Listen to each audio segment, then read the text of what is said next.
सुप्रभात बच्चों, मैं राधाकांत झा, हिंदी शिक्षक, केंद्रीय विद्यालय कंपाट से इस वीडियो में स्वागत करता हूं। कक्षा 8वीं की हिंदी पाठ्य पुस्तक वसंत भाग 3 के अध्याय 5 चिट्ठियों की अनूठी दुनिया, जिसके लेखक अरविंद कुमार सिंह हैं। तो इनके लेखक के बारे में, फिर हम इस चिट्ठी के बारे में तमाम जानकारी लेंगे। तो सबसे पहले देखते हैं कि चिट्ठियों की अनूठी दुनिया कैसी होती है। अब यहाँ देखिए, जो कुछ चिट्ठी के रूप ये दिखाए गए हैं। आज जैसे रक्षाबंधन का पर्व आ रहा है, जो कि इस वर्ष 3 अगस्त को है।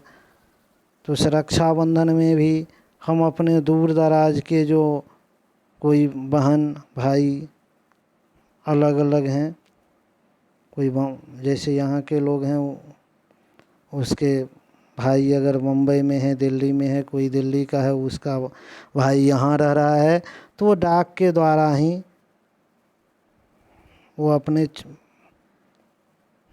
राखी को, जो एक प्रेम का प्रतीक है, भाई बहन के प्रेम का, उसको भी भेजते हैं। अब हम लोग चिट्ठी को जो पहुंचाने के जो विभिन्न साधन हैं, वह देखिए, ये डाकिया है जो साइकिल से, पहले घोड़ा गाड़ी से जाता था, घोड़ा से जाता था, ऊंट गाड़ी है, इंडियन पोस्ट, एरोप्लेन भी है। इन तमाम तरह की चीज़ें थी जो डाक को, चिट्ठियों को एक स्थान दूसरे स्थान ले जाने वाले थे। अब लेखक परिचय देखते हैं।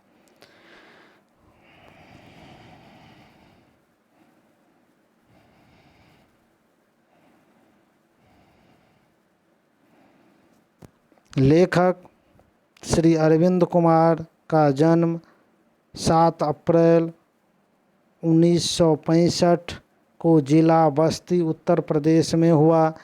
चिट्ठियों की अनूठी दुनिया अध्याय इनकी पुस्तक the history of Indian post से लिया गया है। इनका पुस्तक है the history of Indian post, उसी का एक अध्याय है, एक चैप्टर है, चिट्ठियों की अनूठी दुनिया। इन्होंने कैरियर की शुरुआत पत्रकारिता से की। वे दैनिक जनसत्ता, चौथी दुनिया, अमर उजाला समाचार पत्रों में संपादक का काम किए। इंडियन एक्सप्रेस में बतौर राजनीतिक संपादक कार्य किया। रेलवे बोर्ड में सलाहकार संपादक के रूप में अपनी सेवाएं दे चुके हैं। वर्तमान में राज्यसभा टीवी में संपादक हैं और संसदीय मामलों के प्रमुख के रूप में कार्य कर रहे हैं।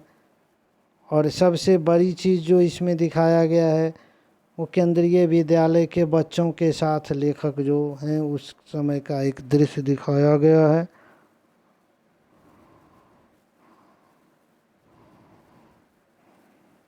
ये देखिए, डाकिया आया हुआ है। अब पाठ और लेखक के बारे में। लेखक ने बताया कि आज भले ही संचार के साधनों में हर दिन विस्तार हो रहा है, परंतु चिट्ठियों की दुनिया निराली है, अनोखी है, अचरज भरी हुई है। इस पाठ के माध्यम से लेखक ने चिट्ठियों की अनूठी दुनिया से परिचय कराया है। उसके माध्यम से लेखक ने चिट्ठियों के इतिहास, महत्व, सभ्यता के विकास में चिट्ठियों के योगदान का वर्णन भी विस्तार से किया है। लेखक ने पाठ में कहा है कि फैक्स, SMS, दूरभाष, ईमेल, इन सब ने अपना बहुत ज़्यादा प्रभुत्व जमा लिया है, फिर भी चिट्ठियां की कोई मिसाल नहीं है। लेखक ने चिट्ठियों की वर्तमान संचार के साधनों के साथ तुलना करते हुए कहा है कि जो भावनात्मक एवं आत्मीयता की झलक चिट्ठियों में देखने को मिलती है, वह आधुनिक संचार के साधनों में नहीं मिलती है। अब पाठ की प्रमुख बातें। पाठ का जो प्रमुख बात है, जो इस पाठ में पत्रों की उपयोगिता का विस्तार से वर्णन किया गया है। लेखक ने बताया है कि मानव सभ्यता के विकास में पत्रों का महत्वपूर्ण योगदान रहा है, क्योंकि पत्र मनुष्य के लिए संदेश एवं प्रेरक, मैसेज का भी काम करता है और इंस्पायर भी करता है, प्रेरणा भी देता है। पत्र को उर्दू में खत, संस्कृत में पत्र, कन्नड़ में कागज, तेलुगु में उत्तरम जाबू और लेख तथा तमिल में कडिड कहा जाता है।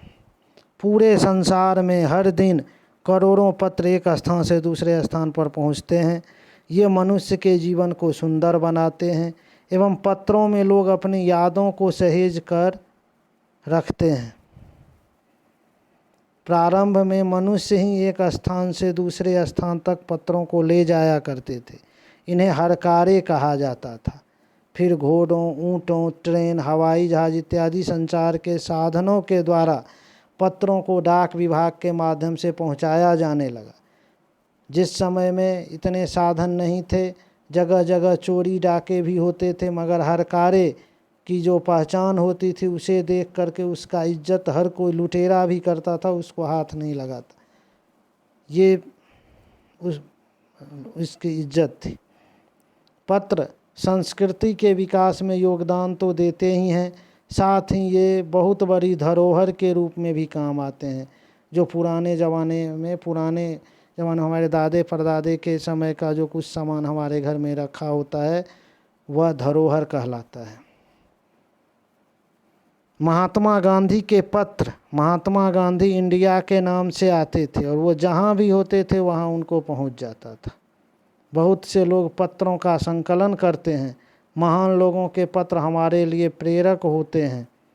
भारत की आज़ादी के बाद पत्रों का विकास बहुत ज़्यादा हुआ और डाक विभाग ने पत्रों के विकास में बहुत योगदान दिया है। वो पत्रों का बहुत अच्छा विकास किया है।